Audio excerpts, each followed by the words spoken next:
First question, Gerald. We're going to go to James Fellows in Birmingham.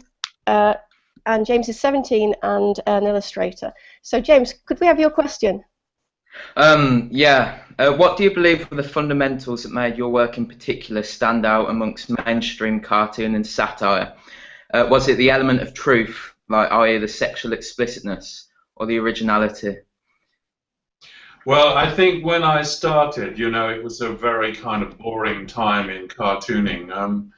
It was a bland time back in the 50s, I guess, when I began. And the only outlet really for a cartoon was Punch magazine, which was very, very tame. Yeah. And it wasn't until Private Eye came along in the 60s that I found an outlet for what I really wanted to do. And there I was encouraged by Richard Ingrams and Peter Cook, who owned the magazine, and William Rushton, another person there, to go for it and to kind of do what I felt like. And I felt released at that point.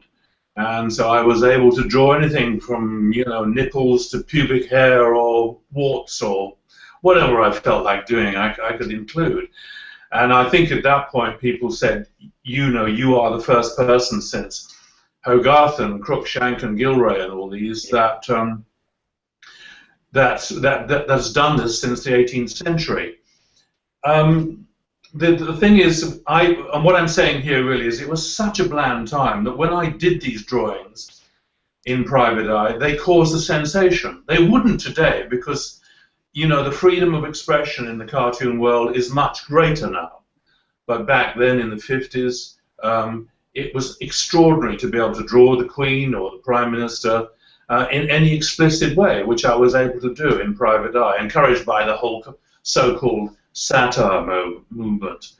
So I think, yes, it was partly the sexuality. I've always included sex in my work because sex is a big part of our lives, hopefully, and you know, it's a driving force. And also I was able to kind of be rude to politicians, criticize them, say what I felt they were doing wrong, and that what, you know, that they may be taking the wrong direction. So all of that really helped, I think, to bring me to prominence. And then as soon as that happened in Private Eye, I was asked to do newspaper articles, appear on TV,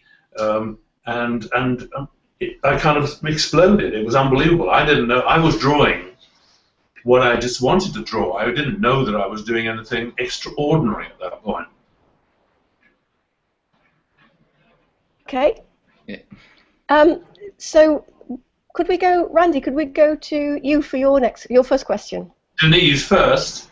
Yeah. Denise, is everybody hearing what I'm saying? Is everyone hearing what Gerald's saying? Can you all hear? Yeah. Can everyone nod? If Yes. you can hear? Yes?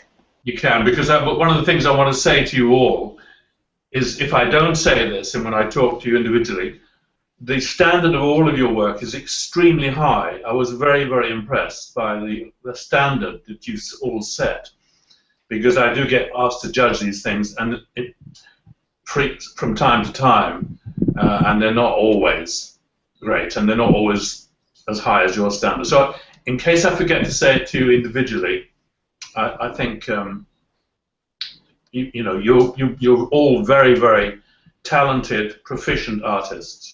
Lost the picture, Gerald. Okay, it's back. Thanks for that. That's a huge compliment. Randy, could we get your first question? Yeah, sure. Hi, Gerald. Do you think being an illustrator who just draws is enough? Should we pick up other skills like animation? And if so, which ones do you believe would be most valuable in the creative industry today?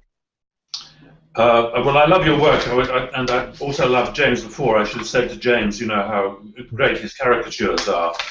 And your work Randy, is taken from the kind of the world around us, which is another thing I do. I make social comment. I take you know, the world around us and try and put it down and reflect that. Do I think being an illustrator is enough? Well, I mean, if it suits you, it's entirely up to you. You're the illustrator. I personally found, after years and years of drawing politicians, that they were incredibly boring, and I got fed up with drawing them, so I felt the need to push on into other areas. And then, you know, Pink Floyd came to me and said, do I want to do animation? Disney came to me and said, and I was doing shows, I was doing costumes and backgrounds and all that. I've been extremely lucky. But of course, if you feel the need, it's entirely up to you. You are the master of your craft, really.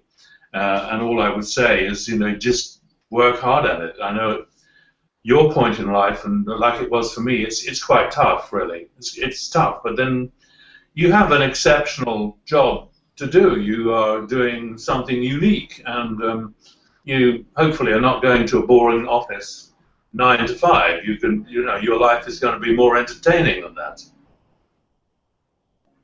Does that answer your question, Randy? Yeah, it does. Thank you. Okay. And for the next question, we're going to go to Fiona, who's 22 and in Manchester.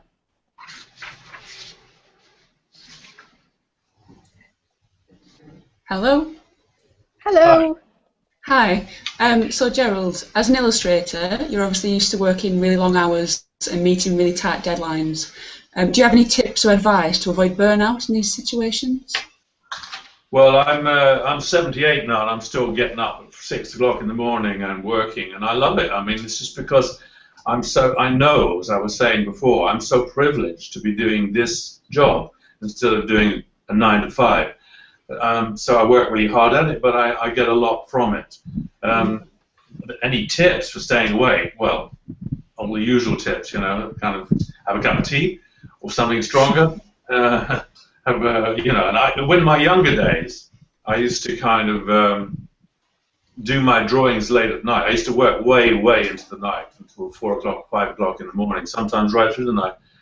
And I always used to have, I'm not advocating this, but I always take a slug of Jack Daniels around about 11 o'clock in the evening, which kind of helped the process. I got a new kind of flood of energy from that, but that's not, I'm not recommending drugs. Your work, Fiona, is beautiful. It's very delicate. You know, it's very. I won't say feminine because you might see that as a sexist remark, but it is very delicate and beautiful. Thank you. The thing of burnout, I guess, is just a matter of luck, how your constitution is. But you're also young. You know, you don't have to think about burnout. If you mean burnout of ideas, which I guess you do, you know, keep on moving in your mind, keep on investigating things and thinking of new ways of doing things. Don't get stale and stay in one place. I remember a cartoonist I knew very well called Ronald Searle, who was very big in the 50s, I guess, and he said that he used to even put a piece of bandage around his finger so that it was more difficult for him to draw, and it made him concentrate more on what he was drawing. It stopped him getting slick. I think that's what he was saying, you know. Once again, I'm not advocating any of these things. You'll find your own particular way of doing it. But I love ideas, and part of my whole business is ideas. Whether I'm working on the stage or in animation, I like to flatter myself that the ideas keep coming. You know, I may repeat myself, I'm sure I do from time to time, but in general, I just, in my particular job as a political cartoonist, I take 5 newspapers every day, which I don't read completely, but I kind of skim through them, and I watch all the TV news programs, so I'm always aware of the political news in a very broad sense. When it comes to, you know, working for the theatre or something, I always say I listen to the music, or I listen to whatever piece of music I'm to illustrate, just the same as any of you would do, really. I don't think there's any trick, except the only trick is really hard work. Okay, thank you very much for that.